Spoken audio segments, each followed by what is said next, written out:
రహదారుల పాలసీ మనం మొదటి నుంచి ఒకటే చెప్తా ఉన్నాం. గ్రామం నుంచి గ్రామానికి సింగిల్ రోడ్డు.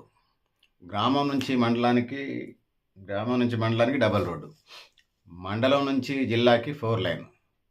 జిల్లా కేంద్రం నుంచి రాష్ట్ర కేంద్రానికి 6 లైన్. ఇది ఎజెండా. ఆ విధంగా ముందుకెళ్ళాలి. దానివల్ల రవాణా సౌకర్యాలు పెరుగుతాయి. ప్రజలకు సౌకర్యవంతంగా ఉంటది. ఇండస్ట్రీస్ వస్తాయి. ట్రాన్స్‌పోర్ట్ ఈజీగా ఉంటది. అటు రైతుల దగ్గర నుంచి వినియోగదారుల దాకా ఆ విధంగా ముందుకెళ్లాల్సిన అవసరం ఉన్నది.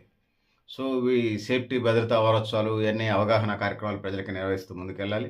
గ్రీన్ ఫీల్డ్ హైవేలని ప్రస్తుతం తెలంగాణ రాష్ట్రం అంతటా సుమారు 600 కిలోమీటర్ల నిలువుగల గ్రీన్ ఫీల్డ్ హైవే యాక్సిడెంట్స్ అవుతున్నాయి మా ఖమ్మంలో. ఆ రూట్ మ్యాపింగ్ సరిగ్గా లేదు అసలు. ఏదొచ్చేది పోయేది బోర్డులు కూడా పెట్టి సావట్లా. రోడ్లు ఏగలో సరిపోదు. బోర్డులు పెట్టి సావండి. పాతెనుక సామాన్లు వీకపోతున్నారా? వాళ్ళ మీద సీరియస్ యాక్షన్ తీసుకోండి. సో, ఆ విధంగా ముందుకెళ్లాల్సిన అవసరం ఉందని నేను తెలియజేసుకుంటున్నాను. సో, భూమిని కోల్పోయిన వాళ్ళకి భూమి పోయిన వాళ్ళు పక్కంటోళ్ళకి ఎక్కువ రేట్లు వస్తే వాళ్ళకి పోతున్నాయి కాబట్టి వాళ్ళకి కనీసం రెమ్యునరేషన్ ఇవ్వండి. వాడికి అమ్ముకుంటే మిగిలినోడికి 3 కోట్లు వచ్చినా వీటికి 1 కోటన్నా ఇచ్చే ప్రయత్నం చేయండి. సో, ఆ విధంగా ముందుకెళ్లాల్సిన అవసరం ఉంది. సో, ఎకరానికి ఎంత నష్టపరిహారం అంటే మరి ఏ రిసార్ట్ అయినా గవర్నమెంట్ ల్యాండ్స్ ఉంటే ఇచ్చే ప్రయత్నం చేయండి. ఆ విధంగా ముందుకు పోవాలి. సో, రైతులు ఇచ్చినటువంటి వాళ్ళు రోడ్లు వెడల్పుకి, గ్రీన్ ఫీల్డ్‌కి, నేషనల్ హైవేకి ఇచ్చిన వాళ్ళు నష్టపోకూడదు. సో, ఆ విధంగా ముందుకు పోవాల్సిన అవసరం ఉన్నది.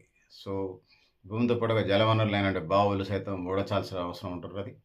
సో, విద్యుత్తు, హై టెన్షన్ లైన్లు, మిషన్ భగీరథ పైప్ లైన్లు, ఇరిగేషన్ కాలువలు లాంటివి నష్టపోతే మాత్రం వాటిని ఎంత ఖర్చయినా తిరిగి యథావిధిగా పునర్నిర్మించాల్సిన అవసరం సంబంధించినటువంటి రోడ్ల శాఖకి సంబంధించి ఉన్నదనేది ఈ సందర్భంగా ఆహ్, దృష్టికి తీసుకొస్తూ అది ఖచ్చితంగా నిర్మాణం చేయాలని రహదారుల భూమట్టం నుండి 23 మీటర్ల ఎత్తు నిర్ణయించడం వల్ల దానికి కావాల్సినటువంటి మట్టిని గుట్టలు, పుట్టలు తవ్వి వాడటం వల్ల పరిసర గ్రామాల ప్రజలకు కనీసం ఇంటి నిర్మాణానికి అవసరమైన మట్టి దొరకటం లేదు.